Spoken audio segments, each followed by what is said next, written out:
स्वागत है आपका इस बुलेटिन में। मैं हूं आपके साथ अवंतिका श्रीवास्तव। सबसे पहले महासंग्राम से जुड़ी हुई एक बड़ी जानकारी। मध्य प्रदेश बीजेपी का घोषणा पत्र कल आने वाला है। बीजेपी की तरफ से संकल्प पत्र जारी किया जाएगा। बीजेपी का चुनाव संकल्प पत्र जिसमें 11 नवंबर को जारी होने की सूचना, साथ ही साथ राष्ट्रीय अध्यक्ष जेपी नड्डा की मौजूदगी में संकल्प पत्र जारी होने वाला है। कल दोपहर 12:30 बजे कुशाभाऊ ठाकरे सभागार में ये जानकारी कि जेपी नड्डा संकल्प पत्र को जारी करने वाले हैं। तो ये बड़ी जानकारी अपने आप में, जब कल बीजेपी की तरफ से संकल्प पत्र जारी होगा, मैनिफेस्टो में बीजेपी क्या कुछ शामिल करती है और कांग्रेस को किस तरह से टक्कर देती है, ये देखने वाली बात। क्योंकि कांग्रेस ने हर वर्ग के लिए एक अलग पन्ना जारी किया था। आपको याद होगा, कमलनाथ की तरफ से खुद घोषित किया गया कि कौन कौन से वादे मध्य प्रदेश में सरकार आने पर कांग्रेस की तरफ से किए जा रहे हैं। और इस जंग में बीजेपी की तरफ से भी अब ताकत झोंकी जाने वाली है। बीजेपी का घोषणा पत्र कल आने की पूरी संभावना। कल बीजेपी की तरफ से जेपी नड्डा संबोधित करेंगे और बीजेपी की तरफ से मध्य प्रदेश में क्या कुछ आगे आने वाले समय में विकास कार्य किए जाने हैं, इन्हें लेकर तमाम वादे और दावे बीजेपी के इस घोषणा पत्र में हो सकते हैं। तो समय भी आपको बताएं कि दोपहर करीब 12:30 बजे कुशाभाऊ ठाकरे सभागृह में बीजेपी का संकल्प पत्र सामने होगा। बहुत महत्वपूर्ण बात इसलिए भी क्योंकि तमाम दावे विकास के और ऐसे वादे भी जो कि सरकार बनने पर बीजेपी लगातार करती आ रही है, अलग अलग मंचों से उसे आधिकारिक फॉर्मेट में यानी कि मैनिफेस्टो में उतारना एक बड़ा जिम्मा पार्टी के सर पर। कुशाभाऊ ठाकरे परिसर में दोपहर 12:30 बजे का इंतजार कल होगा, क्योंकि कल ये जानकारी के संकल्प पत्र बीजेपी की तरफ से जारी होने वाला है। जंग के लिए बीजेपी का संकल्प क्या होता है, ये देखने वाली बात। क्योंकि छत्तीसगढ़ में भी अगर आप ये सिलसिला देखेंगे, वहां पर भी बीजेपी की तरफ से संकल्प पत्र ही जारी हुआ। मध्य प्रदेश में भी इसी तरह से वादों की झड़ी हो सकती है, क्योंकि कांग्रेस के कंपैरिजन में एक मजबूत मैनिफेस्टो जारी करना बीजेपी का लक्ष्य हमेशा से ही रहा। इस बार भी हो सकता है कि कुछ और नया लेकर बीजेपी पहुंचे, क्योंकि कांग्रेस की तरफ से ये पहले हमने देखी कि हर वर्ग के लिए एक अलग पन्ना था। किसान, युवा, महिलाएं, हर किसी को खुश करने की कोशिश अपने घोषणा पत्र के जरिए कांग्रेस ने की है। इसके मुकाबले बीजेपी कौन से वादे और दावे नए लेकर आती है, ये देखने वाली बात है। तो जेपी नड्डा, पार्टी के राष्ट्रीय अध्यक्ष, कल मौजूद रहेंगे कुशाभाऊ ठाकरे सभागृह में और यहां पर दोपहर 12:30 बजे घोषणा पत्र यानी कि बीजेपी का संकल्प पत्र जारी होगा।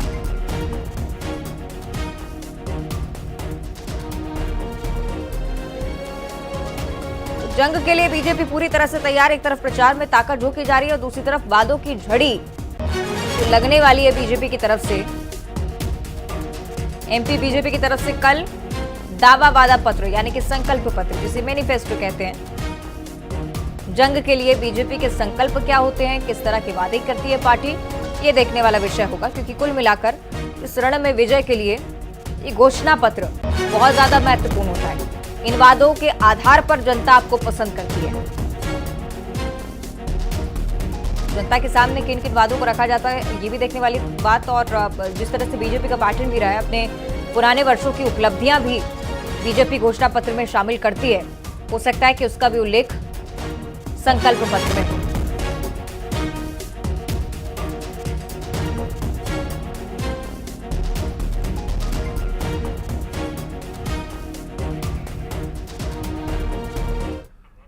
सहयोगी वासु चौरे का भी हम लोग कर लेते हैं, हमारे साथ जुड़ चुके हैं। वासु, जरा समझाइएगा क्या कुछ घोषणा पत्र में नया हो सकता है, क्योंकि कई सारी पहल हम कांग्रेस के मैनिफेस्टो में भी देखते आ रहे हैं। वासु। हाँ बिल्कुल, देखिए बीजेपी के घोषणा पत्र के लिए, मैनिफेस्टो के लिए लंबे समय से इंतजार हो रहा था। चाहे जनमानस हो या बीजेपी हो या कांग्रेस और अन्य अपोजिट पार्टीज ही क्यों ना हो, ये सभी लोग देखना चाहते हैं कि जो आपके सामने एक पार्टी चुनाव लड़ रही है, चुनाव में अपने प्रत्याशियों को उतार रही है, और वो भी ऐसी पार्टी जिसकी मौजूदा सरकार है और लंबे अरसे से मध्य प्रदेश में सरकार रही है, तो उसका घोषणा पत्र कब आएगा और उसमें क्या कुछ खास बिंदु, क्या कुछ खास पहलू रहेंगे जिनके जरिए बीजेपी के जो कैंडिडेट्स हैं वो चुनावी मैदान में, चुनावी समर में जनता जनता के सामने अपनी बात रखेंगे। कांग्रेस पहले ही अपना घोषणा पत्र जारी कर चुकी है और कांग्रेस के घोषणा पत्र में देखा गया कि युवाओं पर, आदिवासियों पर, महिलाओं पर, स्टूडेंट्स पर खास फोकस किया गया और कुछ इसी तरीके से बीजेपी भी इन वर्गों को साधने के लिए बड़ी घोषणाएं कहीं ना कहीं अपने घोषणा पत्र में कर सकती हैं। खासतौर पर मध्य प्रदेश की जो सियासत है वो बहुत ज्यादा आदिवासी और दलितों और ओबीसी के इर्द गिर्द होती हुई नजर आई है। तो इन वर्गों को ध्यान में रखते हुए कुछ बीजेपी की ओर से योजनाओं की घोषणा इस पूरे घोषणा पत्र के जरिए की जा सकती है। युवाओं को किस तरीके से रोजगार दिया जाएगा, क्योंकि बीते साल सीएम शिवराज ने कहा था कि 1 लाख नौकरियां 1 साल में हम देने का काम करेंगे। अब आने वाले समय में किस तरह से रोजगार की अपॉर्चुनिटीज को बीजेपी आगे बढ़ाने का काम करेगी, रोजगार कैसे सृजन करने का काम किया जाएगा, एंटरप्रेन्योरशिप को प्रमोट करने के लिए किस तरीके से काम किया जाएगा, तो उसको लेकर बीजेपी कहीं ना कहीं इस पूरे घोषणा पत्र के जरिए अपनी बात रख सकती है। महिलाओं के लिए कौन सी योजनाएं होंगी, लाडली बहना योजना, लाडली लक्ष्मी योजना, ना सिर्फ मध्य प्रदेश पर कि पूरे देश में इन योजनाओं की चर्चा रही है। अब इससे आगे बीजेपी अपना अगला कदम कहां बढ़ाती है? क्या फिर से एक बार लाडली बहना योजना का जिक्र होगा और जो राशि 3,000 तक करने की बात बीजेपी लगातार कर रही है उसे भी अब घोषणा पत्र में शामिल किया जाएगा ताकि एक वचन के रूप में जनता को सामने रखा जा सके। इसके अलावा अगर हम बात करते हैं युवाओं की, तो रोजगार की बात वहां आ गई, महिला सशक्तिकरण की बात आ गई। इसके साथ ही इंडस्ट्रियल ग्रोथ को लेकर बीजेपी का क्या कुछ है रुख रहने वाला है, इसको भी बीजेपी अपने घोषणा पत्र के जरिए जनता के सामने रखने की पूरी जो कोशिश है वो करती हुई नजर आएगी और तमाम वर्गों को साधने की वहां पे जरूर कोशिश होगी। क्योंकि कांग्रेस का जो वचन पत्र आया उसमें एक खास बात देखने को मिली थी कि जो स्टूडेंट्स हैं, यानी कि फर्स्ट क्लास से लेकर 12th क्लास तक के स्टूडेंट्स को भी कांग्रेस ने वहां पे स्टाइपेंड देने की बात कही, वादा कहा। तो क्या बीजेपी के पिटारे से भी ऐसा कुछ निकलकर सामने आता है? ये तमाम सारी चीजें जो है वो देखने वाली बात होंगी और गौर इस पे भी करना होगा कि बीजेपी के जो घोषणा पत्र आएगा तैयार होकर उसका ग्राफिक्स कैसा होगा, उसमें कौन कौन से नेताओं को जगह दी जाएगी, उसमें मुख्य बात उल्लेख किस तरीके से किया जाएगा। क्या मुख्य घोषणा पत्र के साथ जैसे कांग्रेस ने 7 सब और घोषणा पत्र जारी किए थे जिनमें मुख्य घोषणाओं को कंपैरिजन और ये तमाम बातें जिनकी तरफ से आप बता रहे हैं यही आधार होती है जनता के लिए कि एक अच्छी सरकार को वो चुने। बहुत शुक्रिया आपका फिलहाल वासु पूरी जानकारी साझा करने के लिए।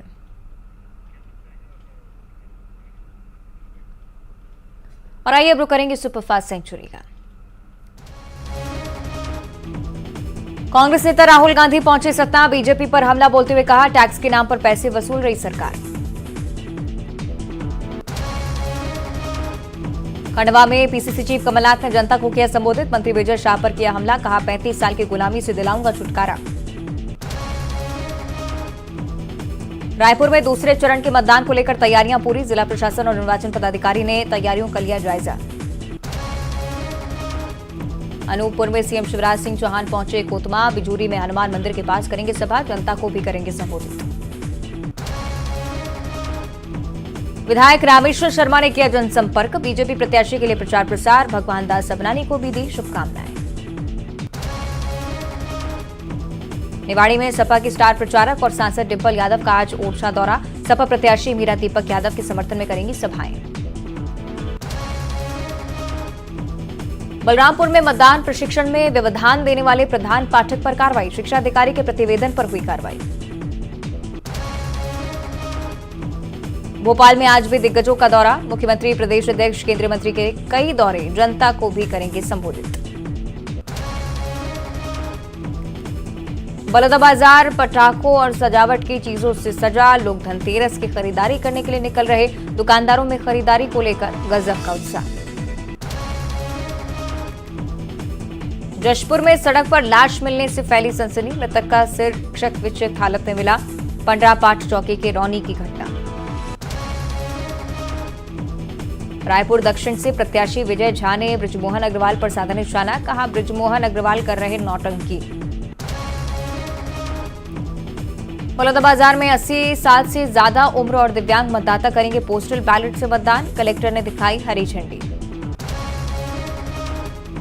मनेंद्रगढ़ में दूसरे चरण के मतदान की तैयारी शुरू, इलाके में बांटा जा रहा गुलाब कमरों के खिलाफ पर्चा, पार्टियां कर रही तैयारियां।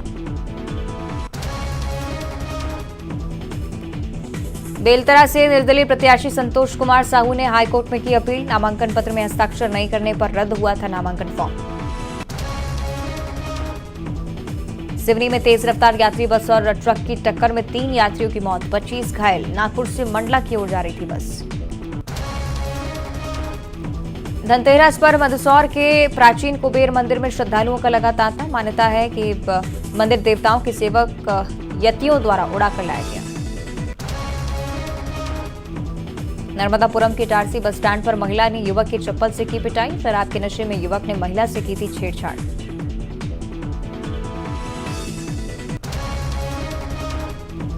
छिंदवाड़ा में चिंदी गांव में जनपद सदस्य की पिटाई। प्रचार को लेकर हुआ था विवाद। बीजेपी के पक्ष में प्रचार करने का आरोप लगाया।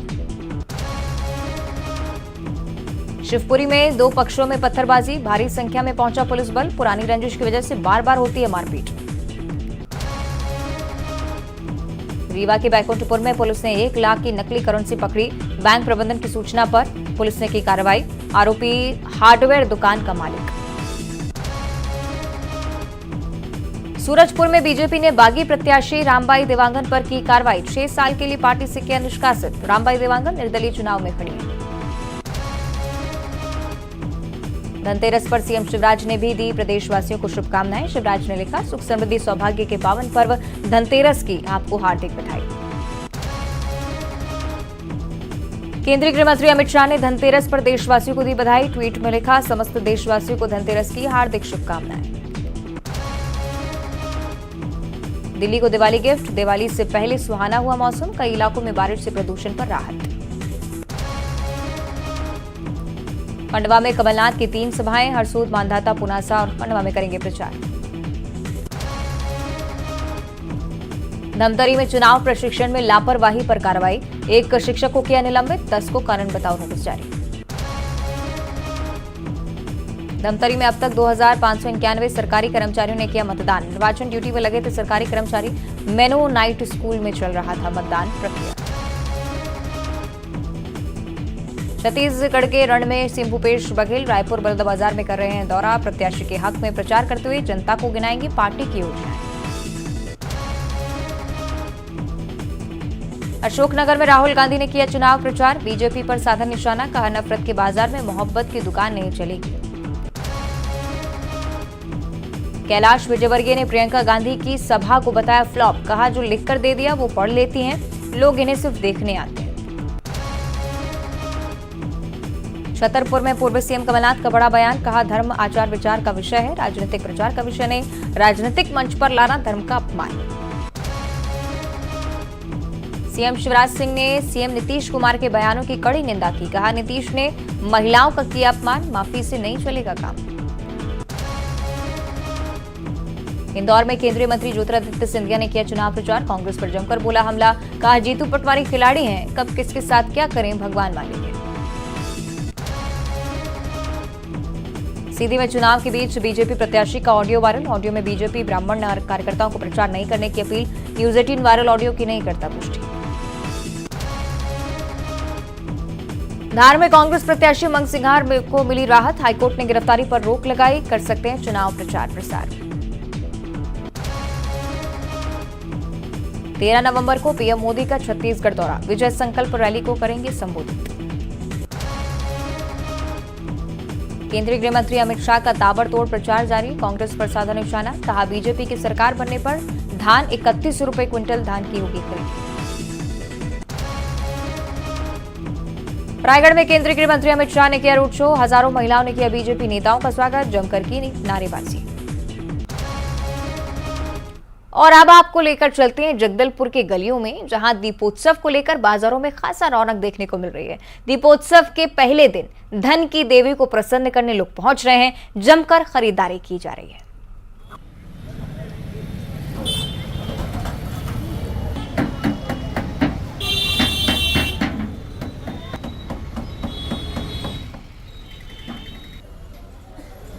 तो धनतेरस का पर्व और इसी प्रकार से जगदलपुर में भी बाजार गुलजार हैं। तस्वीरें हम आपको लगातार दिखा रहे हैं। में धनतेरस की बहुत अच्छी रौनक रहेगी, इससे मुझे पूरी उम्मीद है, क्योंकि चुनाव हाल में संपन्न हुए हैं। चुनाव में बहुत कुछ पैसा लोगों के पास खर्चे हुए हैं और बहुत से लोगों की जमा पूंजी भी बाहर निकली, जो लोग बचा के रखे थे। और आने वाले इस बार धान की फसल भी बम्पर है। हमारे खेती बहुत अच्छी फसल है, तो मुझे लगता है ग्रामीण भाई इस बार जी को खर्च करेंगे। और दोनों सरकार ने, चाहे कांग्रेस हो या बीजेपी, दोनों ने समर्थन मूल्य बहुत ज़्यादा बताने की कोशिश की है। तो किसानों को ये लगता है कि इस बार बहुत अच्छा पैसा मिलेगा। न्यूनतम प्रति एकड़ 70,000 के आसपास मिलना और पिछले 2 साल का बोनस भी मिलने की जो घोषणा हुई है, तो किसानों में भी बहुत ज़्यादा हर्ष है। मैं ये पूरा मान सकता हूँ इस बार अभी से लेकर फरवरी तक बस्तर का बाजार गुलजार रहेगा।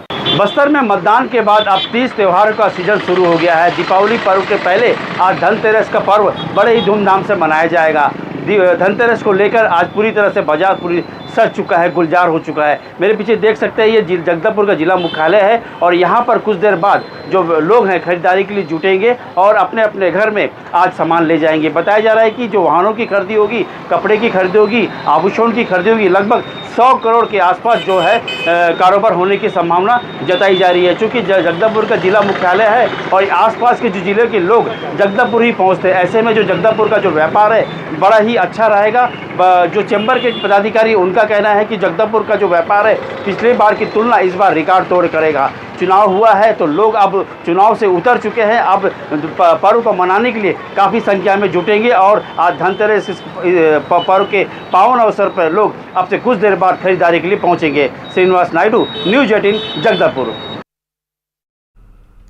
और अब वक्त एक छोटे से ब्रेक का, लेकिन ब्रेक पर जाने से पहले न्यूज़ 18 एमपीसीजी लाया है एक सुनहरा मौका टीवी पर आने का और स्मार्टफोन जीतने का। तो भाग लीजिए, कहता है वोटर कॉन्टेस्ट में।